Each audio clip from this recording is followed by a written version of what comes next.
meron po kami upcoming series po. Masisimulan po yung shoot namin bukas.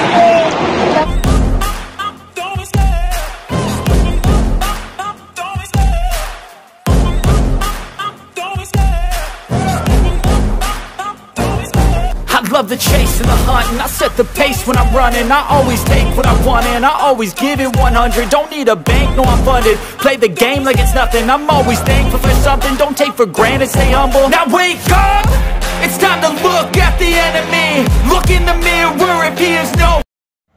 Hi guys, welcome back again to our YouTube channel, Mayward Forever Mania. So ayan guys, so for today's video guys, meron po tayong updates ngayon and tungkol po dito kay ating Miss Maymay Entrata. So ayan guys, yun nga, ito po ay talaga naman inaabangan ngayon ng kanyang mga fans ang bagong series po na gagawin ni Miss Maymay Entrata. So sa first con po ng kanyang sinabi na mayroon nga po siyang series na gagawin after po na naging tagumpay niya ang kanyang mga album na lumabas, lalo na nga itong bago niyong album ni Maymay na Tiyada Mahigugma. Ayan guys, sinishare po ni Maymay sa kanyang mga fans na meron po siyang series na gagawin, pero hindi po binanggit ni Maymay kung saan yun ipapalabas. Pero guys, hula ko lang, parang sa I Want TFC yun ipapalabas, sa I Want ipapalabas yun kasi series yun eh. Doon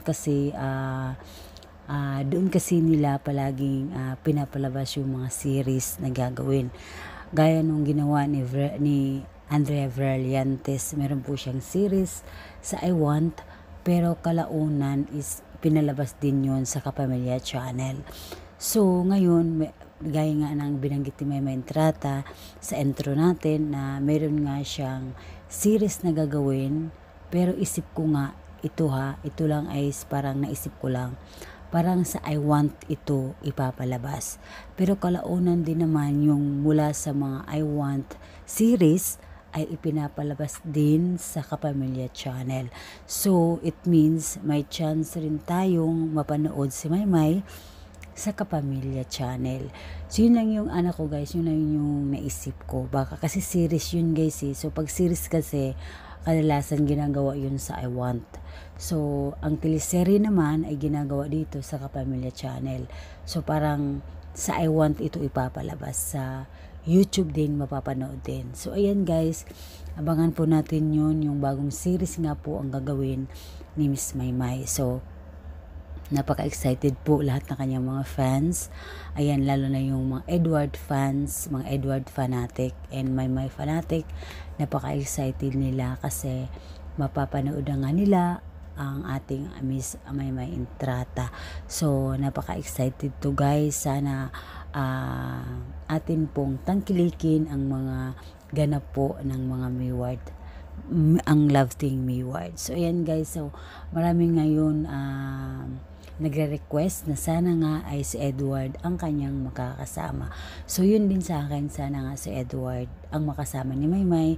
So sa ngayon kasi guys, hindi pa naman kasi sinabi ni Miss Maymay Entrata na si Edward nga ang kanyang makakasama, kasi hindi siya nagbigay ng detalye kung anong series na gagawin or kung sino ang magiging katambal niya.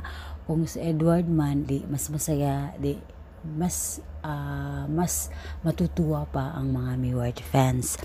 Pero kung hindi si Edward ang makakasama niya, maging masaya na rin tayo, lalo na yung mga fans si Maymay, kasi hindi naman pwedeng si Maymay ang magsabi na pwede niya makasama si Edward or hindi, or pwede siya mag-request na kung pwede si Edward ang makasama niya, pero nakadepende pa rin yun sa production kung sino nga ba talaga ang makakasama ni Miss Maymay Entrata sa kanyang new series na gagawin. So iyan lang guys ang aking updates, and kung meron po kayong comments guys tungkol dito kung sino nga ba ang makakasama ni Maymay sa kanyang series na gagawin, i-comment nyo lang po yan sa baba ng ating comment section.